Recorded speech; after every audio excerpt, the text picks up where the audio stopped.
Friends, मैं हूँ वृशाली। आज के इस वीडियो में मैं आपसे बात करने वाली हूँ जो कि हमारी गवर्नमेंट में नई पॉलिसी लाई है, न्यू एजुकेशन पॉलिसी 2020। ये जब से इंट्रोड्यूस हुई है, बहुत सारे स्टूडेंट्स और बहुत सारे पेरेंट्स के मन में इसके बारे में बहुत सारे क्वेश्चंस हैं, क्वेरीज है। अभी ये सब कुछ नया है, इसके बारे में और क्लैरिफिकेशंस और इम्प्रूवमेंट्स थोड़े दिन में आते रहेंगे। पर फिलहाल जो कुछ भी है, जो मैंने सुना और मैंने समझा, वो कुछ बातें इससे रिलेटेड मैं आपके साथ अभी शेयर करना चाहती हूँ। देखिए, ये जो न्यू पॉलिसी है, ये अब चेंज हुई है लगभग 34 सालों के बाद। इसके पहले कुछ सालों में थोड़े बहुत चेंजेस हुए थे, पर अभी जो चेंजेस हुए हैं वो बहुत ही मेजर चेंजेस है। इसमें जो पहले की स्टडी स्ट्रक्चर था कि 10+2, वो अब चेंज होके 5+3+3+4 ऐसा हो गया है। मतलब जैसे कि पहले बच्चे फर्स्ट से लेकर 10 तक पढ़ते थे, उसके बाद कॉलेज में एडमिशन लेके 12th तक होता था, उसके बाद ग्रेजुएशन या फिर अलग डिग्रीज के लिए वो जा सकते थे।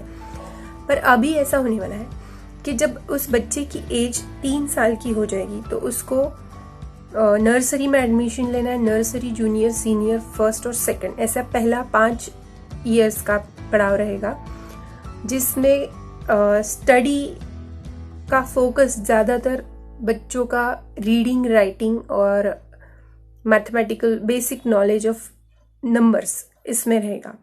उनको ज़्यादा स्ट्रेस नहीं दिया जाएगा इस एज के बच्चों को पढ़ाई के लिए। उनका फोकस उनके बचपन का विकास और विदाउट टेंशन, उनको अब जैसे रहता है उसमें काफ़ी छूट दी जाएगी इस स्टेज के बच्चों को। इसके बाद फिर 3 साल का पढ़ाव, जैसे कि स्टैंडर्ड 3rd, 4th और 5th। इसमें इन सालों को कहा जाएगा प्रिपरेटरी एजुकेशनल स्ट्रक्चर, जिसमें बच्चों को इंट्रोड्यूस किए जाएंगे ऐसे सब्जेक्ट्स जो कि रहेंगे साइंस, सोशल साइंस, मैथमेटिक्स के थोड़े से एडिशनल कंसेप्ट जो कि उन्होंने पहले की स्टेज में नहीं सीखे हैं, और आर्ट से रिलेटेड कुछ टॉपिक्स। तो ये रहेगा 3rd, 4th और 5th का। उसके बाद और 3 साल का पड़ाव, जिसमें आएगा स्टैंडर्ड 6th, 7th और 8th। इस स्टेज को कहा जाएगा मिडिल स्टेज। इसमें बच्चों को थोड़ी सी और एडिशनल कंसेप्ट्स इंट्रोड्यूस किए जाएंगी। इसमें वोकेशनल कोर्सेज भी ऐड किए जाएंगे, जिसमें वो किसी भी ऐसी कला को या ऐसी चीज़ को सीख सकते हैं जिसमें उनको इंटरेस्ट है और जो प्रैक्टिकली उनको यूज़फुल रहेगी फ्यूचर में या नॉर्मल लाइफ में, वो कुछ चीज़ें सीख सकते हैं। इसी स्टेज में कोडिंग एक नया टॉपिक है जो बच्चे सीख सकते हैं। उनको ऑप्शन रखा है कि 6th स्टैंडर्ड ऑनवर्ड ये हो सकता है स्टडीज़ में।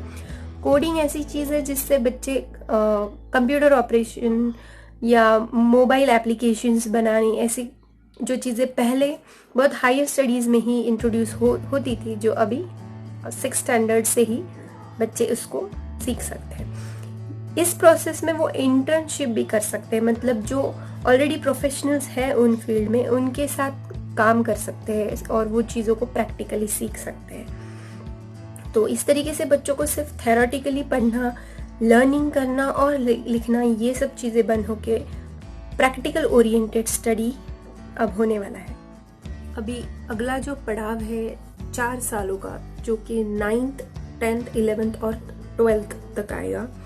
इन 4 सालों में सब्जेक्ट्स थोड़े और बढ़ेंगे, जिसमें थोड़ी और ऐसी कंसेप्ट्स बच्चों को सिखाई जाएंगी जिससे उनके स्किल्स डेवलप होंगे, एनालिटिकल एबिलिटीज़ उनकी डेवलप होंगी और वो अपने फ्यूचर के बारे में कुछ सोच सकते हैं, फोकस कर सकते हैं और उससे रिलेटेड स्टडी ऑप्शन चूज़ कर सकते हैं। ऐसे पर्याय उनको दिए जाएंगे और ये रहेगा लास्ट स्टेज।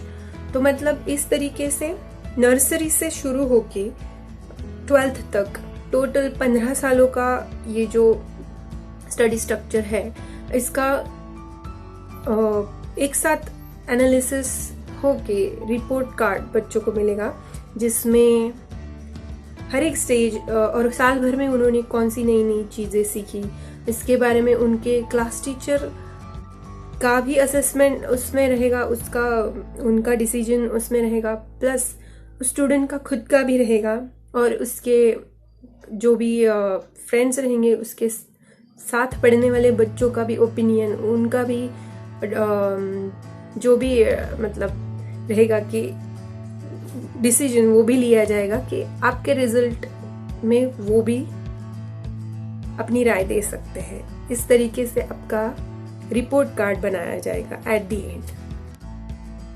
इसमें एक बहुत इम्पॉर्टेंट डिसीजन लिया गया है जो कि आप 5th स्टैंडर्ड तक, या अगर हो सकता है तो 8th स्टैंडर्ड तक आप आपका एजुकेशन की लैंग्वेज या उसका माध्यम अपनी मातृभाषा या अपनी स्थानिक भाषा में भी ले सकते हैं। किसी भी भाषा का कंपल्शन आपको नहीं रहेगा। मतलब इस डिसीजन के साथ वो बच्चों को ये फ्रीडम देना चाहते कि कोई भी लैंग्वेज उन पे थोपी नहीं जाएगी। वो अपने चॉइस से जो भी उनको इजी लगेगा उस लैंग्वेज से वो ये एजुकेशन ले सकते हैं, ऐसा ये डिसीजन है।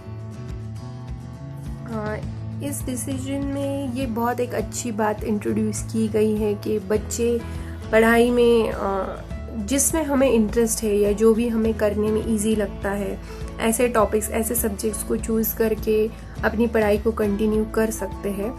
और ये जो नया स्ट्रक्चर है, इसमें पढ़ाई के समझने के स्किल्स और प्रैक्टिकल इम्प्लीमेंटेशन के नॉलेज पे बहुत जोर दिया गया है।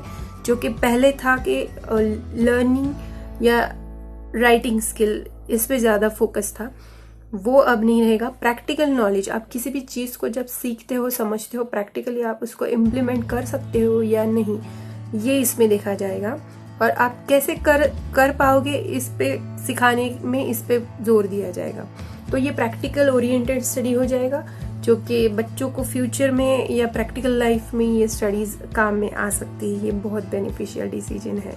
इसके बाद इसमें और एक बहुत अच्छी चीज़ इंट्रोड्यूस हुई है, जो कि बोर्ड की एग्ज़ाम जो पहले होती थी 10th की, वो अब बोर्ड की नहीं रहेगी। मतलब एग्ज़ाम तो होगी ही, पर जैसे बोर्ड की एग्ज़ाम का पॉइंट ऑफ व्यू अलग से होता था, उस तरह से अब इस एग्ज़ाम्स का नहीं रहेगा।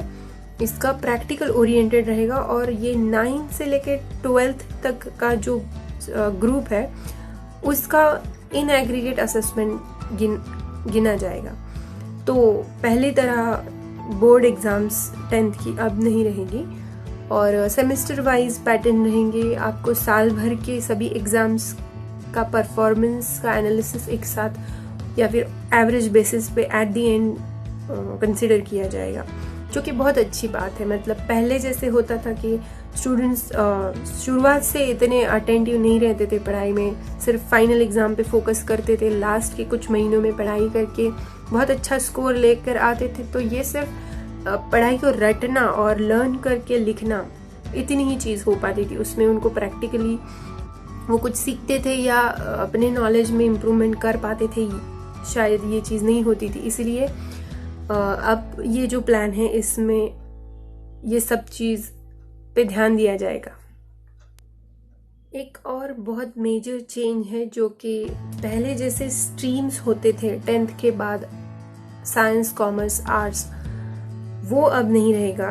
अब उसमें भी ऐसा ही रहेगा कि ऑप्शनल ऐसे सब्जेक्ट्स बच्चे चुन सकते हैं जिसमें उनको इंटरेस्ट है। मतलब किसी ने अगर साइंस के कुछ सब्जेक्ट्स चुने हैं और उसको आर्ट्स का भी कोई सब्जेक्ट पसंद है, तो वो अगर वो ऑप्शन अवेलेबल है तो वो स्टूडेंट उसको भी ले सकता है। साथ ही साथ उनको कॉमर्स का कोई सब्जेक्ट जैसे कि इकोनॉमिक्स है, अकाउंट्स है, अगर उसको पढ़ने में इंटरेस्ट है तो वो उसका भी कॉम्बिनेशन लेकर वो पढ़ सकते हैं। ऐसा ऑप्शन पहले नहीं था, जो कि अभी बहुत अच्छा लग रहा है, जिसके कारण कुछ सब्जेक्ट्स ऐसे थे जिसमें बच्चों को बिल्कुल भी इंटरेस्ट नहीं होता था पढ़ने में, फिर भी उनको ज़बरदस्ती वो कंप्लीट करने पड़ते थे क्योंकि वो उनके कोर्स का पार्ट रहता था। पर अब ऐसा नहीं है, सब कुछ आप आपके चॉइस से, आपके इंटरेस्ट से ऐसे सब्जेक्ट्स चुन सकते हो जिसमें आपको पढ़ने का इंटरेस्ट है, जिस फील्ड का आपको नॉलेज चाहिए, वो आप चुन के आपकी डिग्री को कंप्लीट कर सकते हैं।